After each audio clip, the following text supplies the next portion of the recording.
और चलिए अब रफ्तार से देखते हैं खबरें। मरुथरा में जल्द ही स्कूल खोले जाएंगे। स्कूल खोलने को लेकर बनी मंत्री समूह की आज जयपुर में बैठक हुई। बैठक के बाद शिक्षा राज्य मंत्री गोविंद सिंह डोटासरा ने कहा कि मंत्री समूह अपनी रिपोर्ट सीएम अशोक गहलोत को सौंपेगा, जिस पर सीएम निर्णय लेंगे। पीएम नरेंद्र मोदी आज यूपी के महोबा जिले के प्रधानमंत्री उज्ज्वला योजना के दूसरे चरण की शुरुआत की। लाभार्थियों से बातचीत भी की। पीएम ने कहा 1 करोड़ महिलाओं के जीवन को बदलने का प्रयास हो रहा है। उन्होंने ऐलान किया कि अब गैस कनेक्शन के लिए एड्रेस प्रूफ की जरूरत नहीं पड़ेगी। अब मेरे श्रमिक साथियों को एड्रेस के प्रमाण के लिए इधर उधर भटकने की जरूरत नहीं है। पीएम ने कहा सरकार को आपकी ईमानदारी पर पूरा भरोसा है। पीएम ने कहा अब देश मूल सुविधाओं की पूर्ति से बेहतर जीवन के सपने को पूरा करने की तरफ बढ़ रहा है। आने वाले 25 साल में इस सामर्थ्य को हमें कई गुना बढ़ाना है। पीएम ने कहा हमारी बेटियां घर और रसोई से बाहर निकलकर राष्ट्र निर्माण में व्यापक योगदान तभी दे पाएंगी जब पहले घर और रसोई से जुड़ी समस्याएं हल हों। इसलिए बीते 6-7 सालों में ऐसे हर समाधान के लिए मिशन मोड पर काम किया गया है। प्रधानमंत्री ने आज दिल्ली में बीजेपी संसदीय दल की बैठक में हिस्सा लिया। कहा सभी सांसदों को अपने क्षेत्रों में खेलों को बढ़ावा देना चाहिए। पीएम ने सांसदों से अपने क्षेत्र में खेलों को लेकर कार्यक्रम करने की बात कही। उन्होंने कहा इससे क्रिकेट की तरह अन्य खेलों को बढ़ावा मिलेगा। पीएम ने कहा टोक्यो ओलंपिक में पदक जीतने वाले खिलाड़ियों को सम्मानित करना चाहिए। पीएम ने सांसदों से कुपोषण पर काम करने और पीएम गरीब कल्याण अन्न योजना का प्रचार प्रसार करने के निर्देश दिए। कांग्रेस नेता राहुल गांधी जम्मू कश्मीर के 2 दिनों के दौरे पर हैं। आज गांदरबल के खीर भवानी मंदिर में पूजा अर्चना की। सुप्रीम कोर्ट के वकील और बीजेपी के पूर्व प्रवक्ता अश्विनी उपाध्याय और 4 अन्य लोगों को पुलिस ने हिरासत में लिया है। इन पर जंतर मंतर पर विरोध प्रदर्शन में मुस्लिम विरोधी नारे लगाने का आरोप है। सोमवार को प्रदर्शन का वीडियो वायरल हुआ। पुलिस ने एक्शन लिया। वीडियो में दिख रहा है कि जंतर मंतर पर जमा भीड़ राम राम और हिंदुस्तान में रहना होगा, जय श्री राम कहना होगा के नारे लगा रही है। पुलिस ने बताया कोरोना के चलते रैली की अनुमति नहीं दी थी, फिर भी भीड़ जमा हो गई। पेगासस मामले से जुड़ी 9 अर्जियों पर सुप्रीम कोर्ट में आज सुनवाई चल गई। मामले में पत्रकारों, वकीलों, सामाजिक कार्यकर्ताओं और एडिटर्स गिल्ड ऑफ इंडिया की तरफ से अर्जियां दायर कर एसआईटी जांच की मांग की गई। मामले में चीफ जस्टिस एनवी रमन्ना ने सोशल मीडिया और वेबसाइट्स पर चल रही बहस पर आपत्ति जताई और पिटिशनर्स को अनुशासन बरतने की हिदायत दी। राजनीति में आपराधिक छवि वाले लोगों की हिस्सेदारी कम करने की दिशा में सुप्रीम कोर्ट ने आज एक बड़ा फैसला दिया। कोर्ट ने कहा सभी राजनीतिक दलों को अपने उम्मीदवारों का चयन करने के 48 घंटे के अंदर उनका क्रिमिनल रिकॉर्ड पब्लिश करना होगा। सुप्रीम कोर्ट के आदेश के मुताबिक सभी पार्टियों को अपने सभी उम्मीदवारों की जानकारी अपनी वेबसाइट पर बतानी होगी और 2 अखबारों में भी पब्लिश करनी होगी। जम्मू कश्मीर के शोपियां में सीआरपीएफ टीम पर आज सुबह आतंकियों ने हमला किया। एक जवान घायल हो गए, जिन्हें अस्पताल में भर्ती कराया गया है। सुरक्षा बलों ने इलाके को घेर लिया है। लोकसभा में आज ओबीसी संविधान संशोधन बिल पास होने की उम्मीद है। हंगामा कर रहे विपक्ष ने भी सहयोग का भरोसा दिलाया है। राजस्थान के राज्यपाल कलराज मिश्र आज से 4 दिनों के दिल्ली दौरे पर हैं। वे राष्ट्रपति, उपराष्ट्रपति, प्रधानमंत्री, गृह मंत्री और रक्षा मंत्री से मुलाकात करेंगे। सोलर कारोबार में रिलायंस ने बड़ा निवेश किया। आरआईएल की subsidiary Reliance new energy solar ने अमेरिकी कंपनी एएमबीआरआई में $5 करोड़ का निवेश किया है। एएमबीआरआई एनर्जी स्टोरेज के कारोबार में है। भारत समेत दुनिया के सभी देशों से लोग अब उमराह के लिए सऊदी अरब जा सकेंगे। वहां की सरकार ने सभी देशों के लोगों पर लगाए ट्रैवल बैन को खत्म किया। एक और वायरस दुनिया के लिए चुनौती बन रहा है। डब्ल्यूएचओ ने गिनी में मार्बर्ग वायरस के फैलने की जानकारी दी। देश में कोरोना केसेस में सबसे बड़ी गिरावट। बीते 24 घंटे में 27,421 नए केस, 41,457 रिकवर, 376 की मौत। एक्टिव केसेस में 14,402 की कमी आई। अब 3,82,000 एक्टिव केसेस रह गए। इधर केरल में 24 घंटे में 13,049 नए केस आए, 105 लोगों की मौत हुई। 20,000 से ज्यादा लोगों ने कोरोना को मात दी।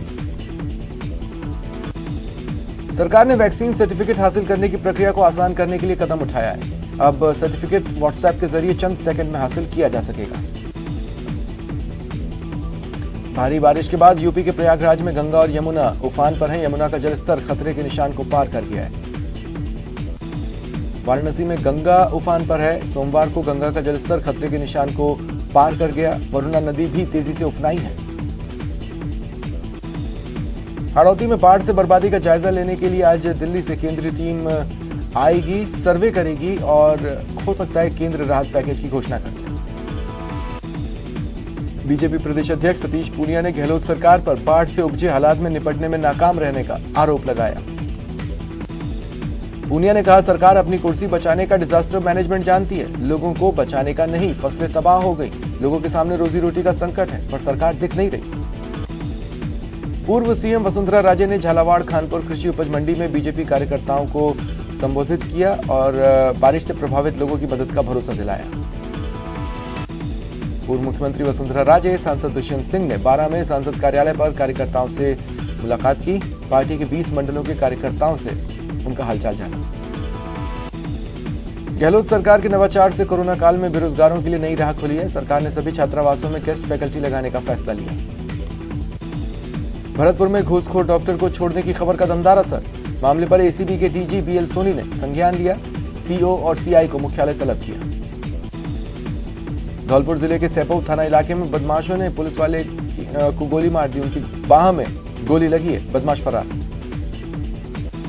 जयपुर में जेडीए के दस्ते ने मालवीय नगर के जगतपुरा में 10 बेशकीमती जमीनों पर हुए अतिक्रमण को ध्वस्त किया। कोटपुतली के फुलेरा में पुलिस ने अवैध पिस्टल लेकर घूम रहे एक युवक को गिरफ्तार किया। दौसा जिले के बांदीकुई शहर में सराफा व्यापारी मनमोहन सोनी से 25 लाख रुपए की रंगदारी मांगी गई है। उन्होंने मामला दर्ज करवाया। चिट्ठी में जान से मारने की धमकी है, एक जिंदा कारतूस है, चेतावनी है, पुलिस को जानकारी दी तो परिवार को खत्म कर देंगे। व्यापारियों में आक्रोश है। सवाई माधोपुर जिले के डिडायच में ग्रामीणों ने उच्च माध्यमिक स्कूल में ताला जड़ दिया। इनका आरोप है शिक्षकों का आचरण ठीक नहीं और ये ताश खेलते हैं।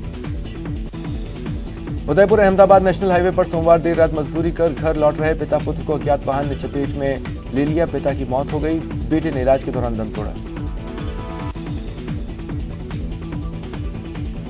बूंदी के अस्तौली गांव के पास पत्थर की खान में डूबने से 2 सगे भाइयों की मौत हो गई। पुलिस ने शव बाहर निकलवाया। भरतपुर के जयपुर आगरा एनएच पर बस पलट गई, एक यात्री की मौत हुई, कई लोग घायल हुए। भरतपुर जिले के बयाना में बेकाबू जीप ने बाइक पर सवार 2 लोगों को टक्कर मार दी। महिला और बुजुर्ग गंभीर रूप से घायल हैं। राजसमंद जिले के राजनगर थाना क्षेत्र के पीपरड़ा गांव में बिजली के पोल पर काम करते समय एक लाइनमैन को करंट लग गया, वो नीचे गिर गए। स्थानीय युवाओं ने उन्हें इलाज के लिए अस्पताल में भर्ती कराया। झुंझुनू के जसरापुर में अज्ञात व्यक्ति का शव तालाब में तैरता मिला, पुलिस जांच कर रही है। चूरू में एक युवक ने पिता की डांट से नाराज होकर जहर खा लिया, उसे गंभीर हालत में राजकीय जिला अस्पताल में भर्ती कराया। चूरू जिले के बिसाऊ कस्बे का 27 साल का युवक बिरमी गांव के पास सड़क किनारे जख्मी हालत में मिला, उसे इलाज के लिए अस्पताल में भर्ती कराया गया। चूरू के ढिढाल गांव में खेत में काम कर रहे एक किसान को सांप ने काट लिया, उन्हें गंभीर हालत में अस्पताल में भर्ती कराया गया। राजसमंद विधायक दीप्ति किरण माहेश्वरी को दादा साहेब फाल्के नारी शक्ति आइकॉन अवार्ड से सम्मानित किया गया। राजसमंद जिले में वैक्सीनेशन की रफ्तार पर ब्रेक लग गया। एक बार फिर कोरोना की डोज खत्म होने से आज कहीं पर भी वैक्सीनेशन नहीं हो रहा। महात्मा गांधी की 150वीं जयंती और 75वें स्वतंत्रता दिवस के उपलक्ष्य पर अगस्त क्रांति सप्ताह का आयोजन किया जा रहा है। कोटा में बिजली लाइनों के रखरखाव और मरम्मत के कारण 6 घंटे तक बिजली बंद रही। अलवर रामगढ़ सीएचसी में एक महिला ने एक साथ 3 बच्चों को जन्म दिया, एक बेटी और 2 बेटे हैं, सभी स्वस्थ हैं। अलवर में बारिश से भरे कुंडों में लोग जान जोखिम में डाल रहे हैं। भारी संख्या में लोग पहुंच रहे हैं और नहाने का मजा ले रहे हैं। कोरोना गाइडलाइंस को खुलेआम तोड़ रहे हैं। सवाई माधोपुर के रणथंभौर दुर्ग और त्रिनेत्र गणेश मंदिर मार्ग में भूस्खलन के कारण पहाड़ों की चट्टानें गिर गई हैं। विभाग रास्ता बहाल करने में जुटा है। सीकर जिले के सामी गांव में अतिक्रमण हटाने की मांग को लेकर ग्रामीणों ने जिला कलेक्टर और पुलिस अधीक्षक को ज्ञापन सौंपा। विद्युत विभाग के निजीकरण के खिलाफ दौसा में बिजली कर्मियों ने अधीक्षण अभियंता कार्यालय के बाहर नारेबाजी। स्कूल खोलने की मांग को लेकर जयपुर निकला निजी स्कूल संचालकों का कारवां आज अजमेर पहुंचा। जैत सागर नाले को अतिक्रमण मुक्त करने की मांग को लेकर बूंदी में आंदोलन फिलहाल स्थगित कर दिया गया। प्रशासन से बातचीत के बाद यह फैसला हुआ। डूंगरपुर जिले के गामड़ी अहाड़ा गांव में एक दबंग से परेशान गांव वाले कलेक्ट्रेट पहुंचे और रास्ता खुलवाने की मांग की। जैसलमेर जिला वोशु संघ की कार्यकारिणी का गठन जैसलमेर में किया गया। अशोक तंवर को मुख्य संरक्षक मनोनीत किया गया। बैंक हो या अस्पताल, गाइडलाइंस की जमकर धज्जियां उड़ रही हैं। भरतपुर में अस्पताल में यही देखने को मिल रहा है। श्रीगंगानगर जिले के पदमपुर में वीर शहीद कैप्टन नवपाल सिंह सिद्धू की 48वीं जयंती पर उन्हें श्रद्धांजलि दी गई। देश के 75वें स्वतंत्रता दिवस को लेकर तैयारियां तेज है। बाजारों में तिरंगे, झंडों और ब्रेसलेट की बिक्री शुरू हो गई है। हालांकि कोरोना का असर दिख रहा है। गया के प्रसिद्ध सीताकुंड परिसर में चित्रकला प्रतियोगिता का आयोजन हुआ, जिसमें स्कूल के छात्राओं ने भाग लिया। विश्व आदिवासी दिवस के मौके पर सहकारिता मंत्री उदयलाल आंजना अपने आप को रोक नहीं पाए और गैर नृत्य करने लगे। कोटा में कई कार्यक्रम हुए। रंगकर्मियों ने किशोर सागर तालाब के पाल पर नुक्कड़ नाटक का मंचन किया और आदिवासियों की कला संस्कृति विषय पर बड़ा संदेश दिया। दौसा में वन विभाग ने गणेशपुरा के शमशान घाट में पौधारोपण कार्यक्रम का आयोजन किया। रुकते हैं ब्रेक के लिए।